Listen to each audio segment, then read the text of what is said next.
call the meeting of the Housing Authority of Travis County Foundation at 10:28.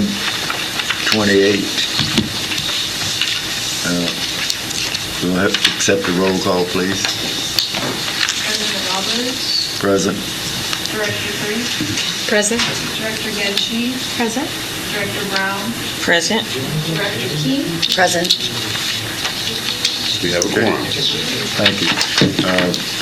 Item 2 is public forum, citizens communication. Are there any? No, sir. Okay. Move on to the consent agenda, approval of the minutes for January the 14th, 2026. Is there any questions with regards to the minutes? If not, I entertain a motion to approve. I so move. Is there a second? Second. All in favor? Aye. Okay. Moving on to the discussion item, the Residents Advisory Board. Introduction, please. Yeah, so it doesn't look like any of the members are here. We did invite them today. As you know, as a requirement of our annual plan, we will have to get resident advisory board input, which we have started that process. 6 months prior to the submission of the plan, you have to get the feedback from the resident advisory board, which was, I think, a few weeks ago, and we did do that via a survey. Today, subsequent to this meeting, we will provide to the board, members of the board, either online or in person. It looks like mainly online. The draft of the plan, as Christina alluded to earlier in her presentation, and get some additional feedback if that's appropriate. But PHAs are advised to have resident advisory boards specifically for the purposes of getting feedback about the agency operations and specifically their annual plan and 5-year plan. That's it. B included, that is included in that report? No, so B will be, so Brenda, this is Brenda's section, so we'll move to B and have our resident services director take it from there. Ms. Executive Director? Good morning. Good morning. Before I get started on my report, I would love to introduce you to Tiana Jones. Tiana is our FSS coordinator here at HATC. She started on April 6th. And I'm very happy to have her. Tiana, would you like to say some more? Yes, good morning, everyone. I am Tiana Jones. I am brand new to the Austin area, and I moved here for this opportunity to be the FSS coordinator at HATC. I'm really excited to be here. I come with a background of primarily housing case management. My most recent experience was working with the SSVF grant, supporting homeless veterans. And I am just really excited to develop this program and grow with this organization. I am excited to share that we have a info webinar coming up next week, next Thursday, and we've already had 16 people register for the event. So I'm really excited to just get the word out and start developing the program further. So thank you. Welcome. Nice to meet you. Welcome. Nice to meet you too. Can we get the information for the webinar? Yes. Maybe we can join if we can. Sure. If that's possible. Yes. Thank We'll you. email it to you right after this. Appreciate it. Thank you. So I will provide a quick update on what's been going on with resident services and all of the programs that have been ongoing and current initiatives underway. So we have some ongoing services, resources, programs at the properties. The Golden Harvest Farmers Market has been so successful. The residents at Maynardtown love that. Tiana was able to attend that one in April. She got to know some of the residents there, and it was wonderful. We also have the transportation assistance, the daily bus passes through Capital Metro, and that's available to all the residents that are in need. And the financial education webinars. We have some of those scheduled for the rest of the year, and that's through South State Bank. We had one, and we had a really good attendance. I believe it was 15 residents that attended that, and they were engaged and asked very thoughtful questions. In addition to that, something that I'm really excited about, we recently got approved for another 25 laptops. So that's a donation through Austin Freenet. And the laptops are really nice. They are almost like our work laptops. They're Dell laptops that were donated from City of Austin employees that are now upgrading their laptops. And we are going to be providing those to the FSS participants that are actively working on employment and education. And on the youth development side, the Shining Stars program, we're sending another blast to hopefully get more report cards now that we're approaching the end of the school year.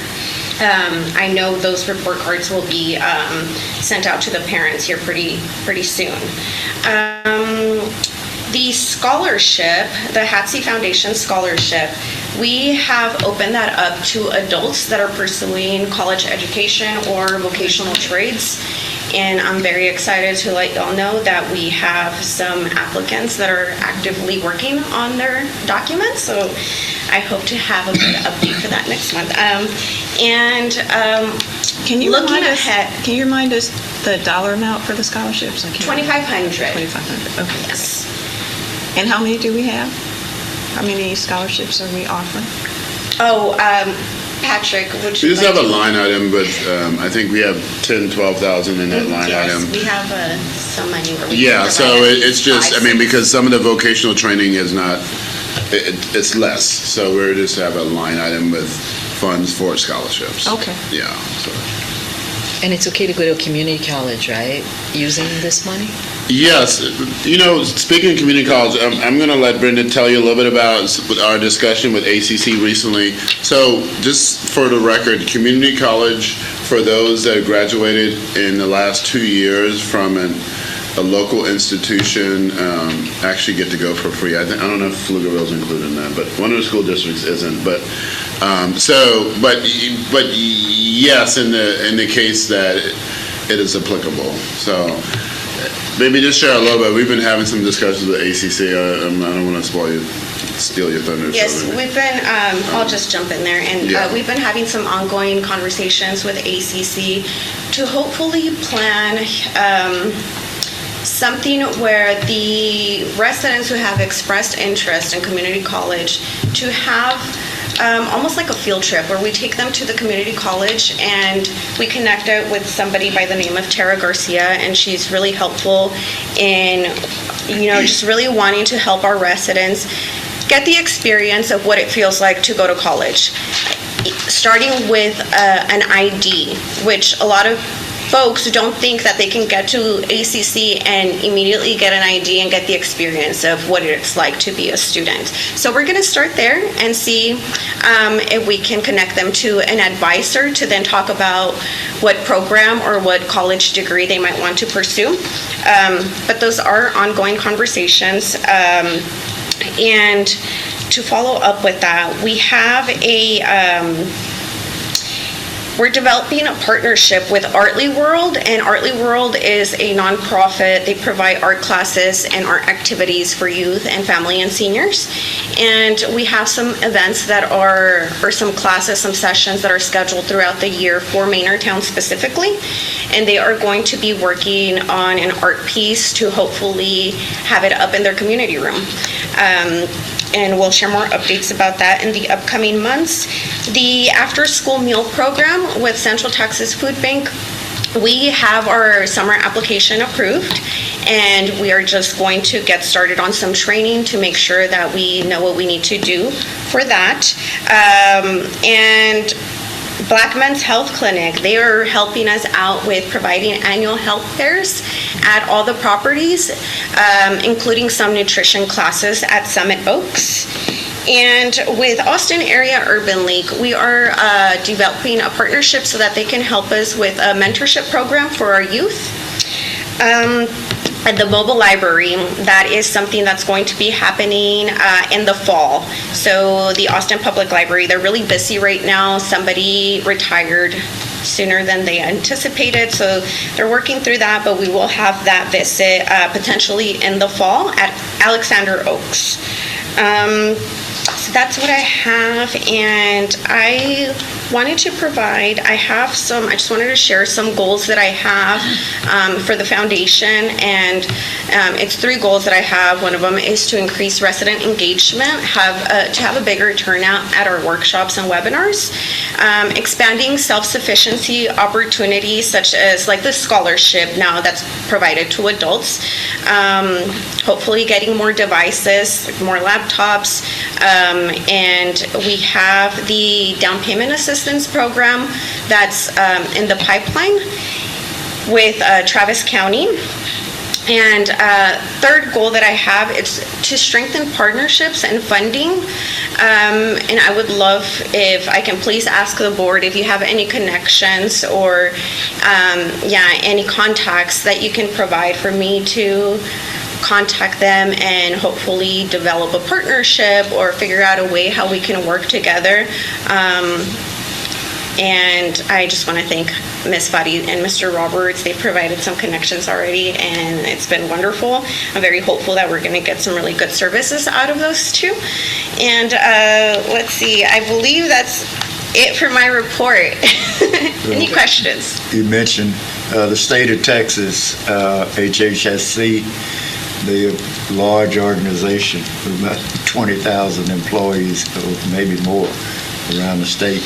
They are those laptops that you talked about that you got from the city of Austin, it was. They also do something, and I think we qualify for that as a governmental entity. So I think I may have a contact that may be able to give you to another contact. Okay, great. Thank you. Okay, I'll get that for you. Thank you. So I do have one question for you. So school is coming to an end, right? Do we have any summer type programs for some of the children at some of our properties? Well, we've been in talks with Sunshine Camp to hopefully get some of our youth in their camp. However, it is a week long, and there's some parent involvement as far as the session so that they can know what their child is going to be doing during that whole week overnight camp. That is the only one at the moment, but I will explore some more. Okay, maybe something around meals or something like that it's just an idea. Sure. So for Eastern Oaks, the after-school meal program, the Central Texas Food Bank, they're also going to provide some nutrition classes for kids, but I will look into others. Yeah, just something during the summer, because I know a lot of, usually when kids are out, a lot of them rely upon school lunches and that type of thing, but if it's feasible. There's a couple other organizations that I know of that you talked about trips and things of that nature, and that's something I don't know if we want to, as a board, take on. For instance, the Presbyterian Church has Mo Ranch, probably about 60 miles down the road, and it's a huge facility, and maybe coordinating with the Presbyterian Church, and my son is one of the assistant pastors there, and maybe be able to provide something for that, and see if getting there. And then our church, each year we take a group of kids all the way to Missouri, Bronson, Missouri, for a week-long camp up there too. So, but it's a cost to it, but they may work with a reduced cost. But we do that annually also. So I'll give you those information, those contacts also. But we would have to write a check for that bus trip up there. It's an 8-hour bus trip. But they get to play it's a beautiful place up in Bronson, Missouri. and they have chaperones and all that stuff. So that's happening right now. Okay. And I also think AISD has like mobile libraries during the summer as well. Okay. So we can probably look at something like that where, they go to different locations and, just to keep reading. It's just thoughts. No, these Yeah, are great actually, ideas. Brenda actually has been working on the mobile library. Yes, so You that's. said it was in fall. For the fall, She said potentially. fall. a I was fall I'm season. sorry, for the summer, yeah. Okay. Yeah, I was thinking summer Okay, as well. yeah, but yeah. No, thank you for that. I was not aware that AISD could potentially Yeah. do that, so that's a great idea. Thank you. Okay, that's it. Brenda, can you just share some of the outreach that you do to increase resident engagement? Sure. Because I know that's one of your goals, It is. and a good one. Thank Yes. you. So we are really doing just emails, texting, flyers at the properties. Tiana has a specific caseload of FSS participants, and she will reach out to them individually and let them know what's happening. Something that I am learning right now, and a bit of a learning curve, a system called CallMax, where we can reach to every resident with information on what's going on. So I'm just starting to learn that now. It's a little complicated for me, but I will get there. Promoting on the website and on social media. And yeah, that's. Do we have a Facebook page? We do. We do have a Facebook page, and we do post on there. Yeah. Yes. Okay. You had a question. I didn't. Anything else? Well, thank you very much for the report. And Thank we'll you. Continue to stir the pot. It'll get seasoned pretty quick. All right. Is there any reason to go into the executive session? None. Hearing none. I think the last item on the agenda is adjournment. Is there a motion to adjourn? I move that we adjourn the meeting at 10:45 a.m. Okay. Second. All those in favor? Aye. Thank you for everything. Thank you. Thank you. Didn't hear from you much today.